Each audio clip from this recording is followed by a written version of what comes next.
It is not a holographic theory of mind, it's a holographic theory of how the brain works. And not the whole brain, but just certain parts of the brain. It deals with what happens in the very fine fibers of the brain where most of the computations take place, not in the brain circuits. So that's the basis of it. And that has good evidential base. I mean, we can map what goes on in those fine fibers and what the local field potentials are, and that's what we're talking about. It goes back to a couple of papers that David Bohm wrote, in which he suggested that if we didn't have lenses and telescopes, the world would look to us as if it were a hologram. And so I amplified on that and said, yes, but we have lenses in our eyes too, and other lens-like structures in all of our senses, so maybe the world would look like a hologram to us if we didn't have our senses the way they're constructed.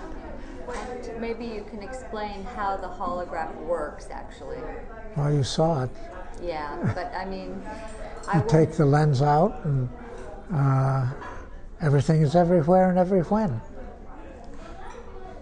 Well, when you put a lens back on, then you come back into the space-time world we navigate. We were looking for a way to characterize distributed processes, the brain, because although we remember categories and don't remember them when we have certain brain lesions. If I come home to my wife, I've had a stroke and I don't recognize her face, but I recognize her hat. But the fact is, if she talks, shows me her hat, I still know who she is using other categories. And so the loss of a memory doesn't mean that you lose it all. You more or less lose how to retrieve the memory rather than the memory itself. So the question is, how is it distributed in such a way that it can be retrieved? And that's where something distributed is important. And when they start making holograms, it's the obvious answer. And it answered not only that, but also answered how we perceive. So we sort of got a double answer for asking one question. We had another one answered as well. The hologram is basically a set of interference patterns between ripples. If you throw a stone in a pond, limpid pond, what you get is ripples. Two stones, you get two sets of ripples. Where they cross, you get these, what I talked about this morning, these coefficients, numbers, which represent the amplitudes of the waves reinforcing each other or diminishing each other. And then how do we reassemble these pictures in our perception? Run the projector backwards. Could you tell me about your position on Descartes and how it was misunderstood? Well, Descartes distinguished between our thoughts and what we measure in the way of physics, of what physicists do, matter. He made that distinction. And everybody's and that is an important distinction. But he also said, which I mentioned this morning, that you have a union of the two.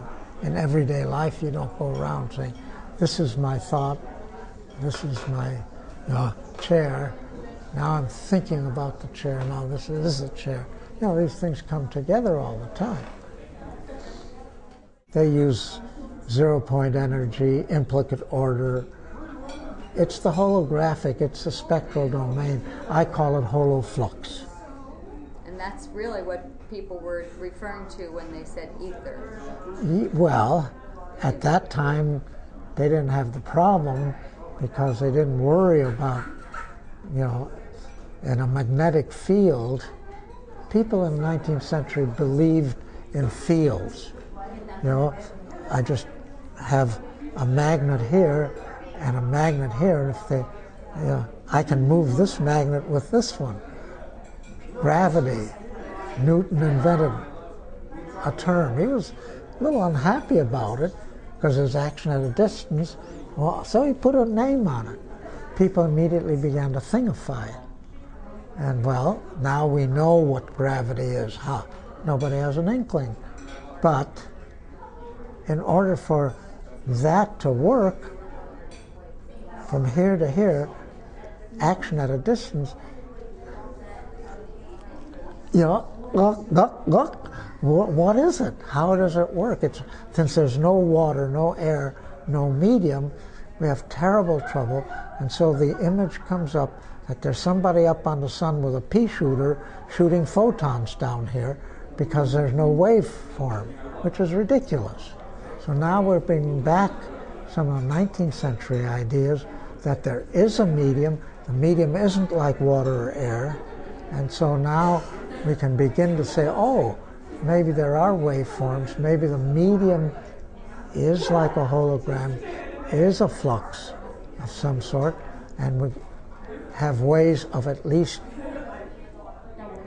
knowing it's there, and "it's" is the wrong word, knowing there's a function there or something there that allows waves to propagate. Well, string theory is very simple in that not in its development, but the basic idea is instead of looking at points, we're looking at strings. And then they can be woven into brains, B-R-A-N-E-S, and they wiggle. And so I'm very happy with it because it's just what I think is going on in the brain, like a string in a piano or that vibrates, and that's what it... So I'm very sympathetic to the general notion that this is a good way of looking at things. Now, the problem so far is that it has as much explanatory power as does ordinary quantum theory, but no more, no less. I mean, there's no way of choosing except on the basis of just feels better. I think the major criticism is we need ways of choosing between theories, and that is like dimensionality is not a problem.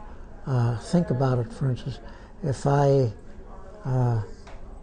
just shake your hand, my reaching out to your hand, the hand has its own dimensionality, at least 4 dimensions, especially in moving. Mine does too, my arm. Then I used my visual sense, and so there's an oculocentric space, which has 4 dimensions at least.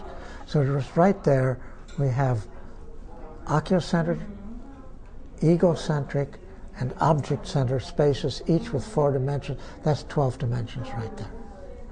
And every time you just do a slightest little thing like that, you're dealing with 4 variables if they're not. People have said, well, maybe they're not totally different dimensions because they're all space and time. So, but at least there are 4 variables within 3 categories, which makes 12 things that have to be computed every time you do the simplest little thing. Yeah, that's good. That's okay. The other thing, do you have particular philosophers that have been of interest to you? For instance, Bergson, Henry Bergson. Oh, very memory. much. Right. Tell me why Well, Bergson, of course, wrote a lot about memory. So that was interesting. The concept of duration as opposed to the concept of space-time. In other words, we have the Einstein and Minkowski space-time.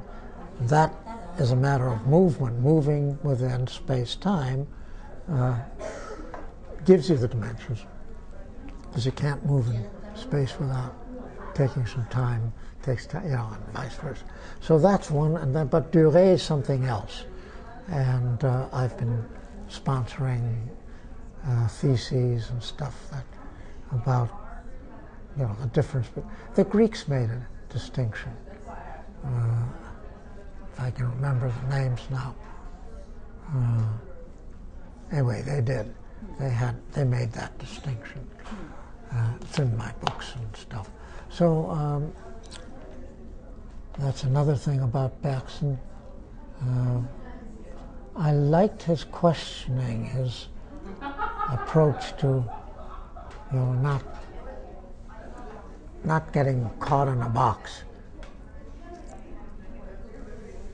And that's maybe, and he wasn't really a scientist like a lot. I think a lot of philosophers had science or math backgrounds, right. And he sort of intuited these same questions. Or do you think it's true that philosophers sometimes are trying to solve the same problems as scientists? No. Philosophers are very good at asking questions. They outline, they delineate what the questions are. When they try to answer them, they're not so hot. Scientists have to answer the question. Scientists are not good at the big questions, certainly. They are much better at asking the next question. You know, right, here we are now. What's the next question that we need to answer? They're very good at that. But for the big questions, you know, things that we haven't been thinking about, the philosophers, we need them. That's what they're very good at. Now, once they start answering the question, they do what all religious people do, you know, my religion's better than your religion, and so on and so forth, and they get themselves into all kinds of horrible messes. But and then what about the artist then? How do they come in here? The artist does something which is, how can I spell that out?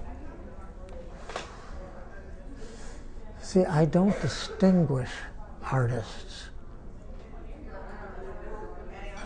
from either philosophers or science. In the lab, I'm as much of an artist as any painter or poet. I mean, and when I'm writing a paper, it's an artistic form. And so I think research is an art, and it's a spiritual art. I wrote a paper a couple of years back saying, you know, science is spiritual. Yeah, that's the other thing that you've written about a lot. That's a really good question. The artist is sort of in between, or it is like science, and philosophy is an art in a way also. So art sort of is part philosophy and part science. Art is a way of doing things. So it's not, that's art, that's science. It's a way of doing something. And you can use paint, you can use words, you can manipulate machinery.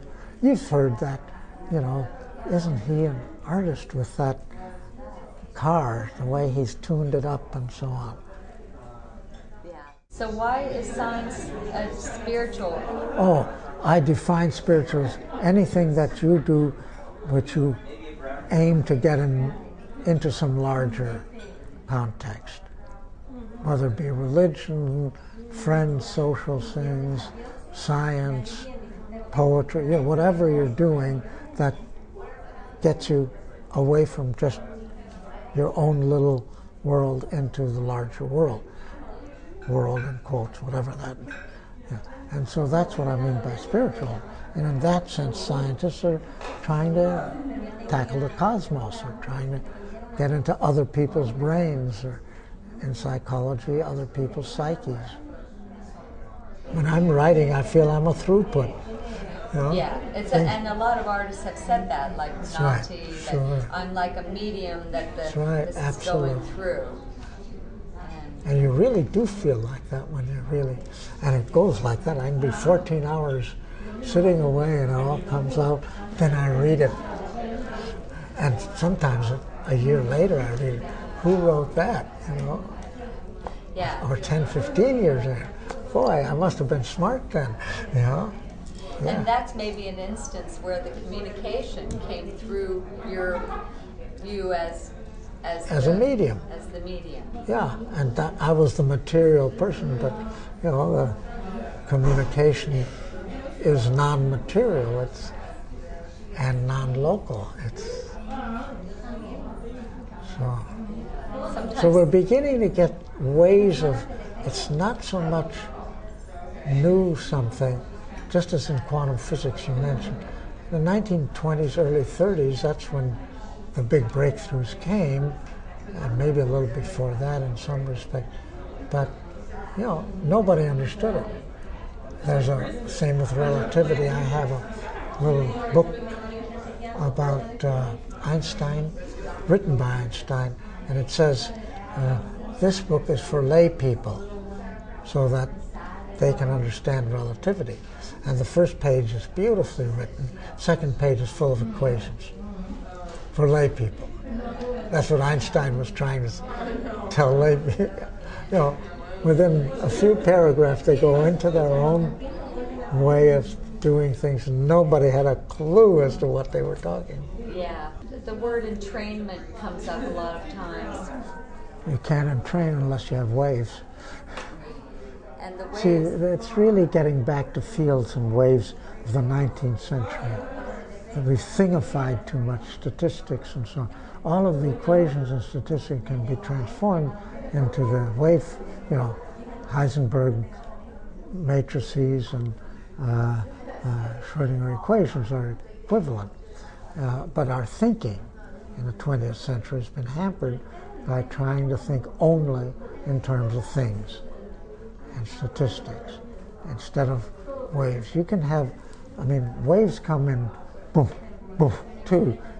Both David Bohm and I use the wisdom of the language is what I call it. In other words, what he called it an implicate order, an enfolded order. Explicate means unfolded. See, and I've had lots of experiences where my research has shown something, then I look up the word that I've used to describe it and find that that already has enfolded in it the wisdom of what I just found. Like rational is divide. That's right. Well, event is a very good thing. I found that I thought that episodes were made up of events. I found out in my research that the episodes come first and the events come within an episode. You've got to establish the context first, the episode first. Then you can have events. What does events mean? Ex venira, outcome. It's a reinforcer. Exactly what Skinner was talking about. You see? It's an eventuality, as it were. So that kind of thing I've used a lot. There is so much research, too, about linguistics and how it's really a wonderful field. But this is so different from what, let's say, the West Coast San Diego group say. What we need to do is to develop a science of which doesn't have any psychology and no, it's called reductive eliminatism. So if we knew what every neuron was doing, we wouldn't need people. I mean, essentially. Yeah. Well, that whole thing of dendrites also, that was what you ended your lecture on, dendrites. Why is that? Maybe what is a dendrite in the brain? It's what it says. arborization, it's branching, fine fiber branches. And it's a whole web in there. It's not even as nicely put together as a spider web by any manner. You know, I mean, Mosel on the whole has two good points. He's a great writer with good ideas, and he's got a great lab. His wife is excellent, and he's done a lot of work with him, and he's got a lot of good clinical observation, good laboratory, you know, that part, and great people working in his lab. So I really admire what he's done. But as all young people have to do, especially these days, everybody before you was wrong. And so I'm for and just about for everything he says, maybe exaggerates a little bit here or there, maybe a few terminological nuances, but basically I agree with it. But I think me and James said it. I don't think he's different. What we showed is it isn't something going down from the brain, you know, from the senses into the gut and back up. You already have established something, the gut representation in the brain. We've shown that. And so you have to have something changing in the gut in order. And I showed what parts of the brain are involved and so on. All of that. Mosel doesn't know any of that. Refuses to quote anything that I've done. And that's true of everybody. Yeah. It's not just Mosel, and I've never been able to figure out why. I've asked people, oh yeah, we know your stuff. Where do you think we got it? Do they quote it? No. Yeah, I know. Whereas people like Hubel and Wiesel got it all wrong. Everybody quotes. Yeah. Not See, all that's wrong. That's why I like to kind of. They didn't get it. They didn't get it all wrong. They showed about the orientation, selectivity, very important stuff, but. That's the problem about being ahead of your time. I think so, but it's also another problem, which is the problem of being right. What can people say? They knew it all the time. What do you advise your students, to not get caught up in boxes or be open-minded? Oh, no, you got to get caught up. Yeah. That's fine. But then always keep an eye open for what's outside the box, to restructure, to reorganize, and to live with paradox. The other thing, we never teach anybody about paradox. Life is full of paradox. So you want to live within, that's what I just said. Of course, you want to develop what's in that box very carefully, very operationally, be positivist within the box, and then realize what's outside, and that you may have to restructure everything once you learn what's on the outside. Yeah. And every good, Van Quine, the philosopher, said that to me over when I congratulated him on something he did. How big is it? And he said, now we can really go to the real problem. Wittgenstein wrote the Tractatus. Beautiful, very well structured. And then he said, now I can go try to solve some real problems. That's good. The limits of my language are the limits of my world. And then he went beyond the limits.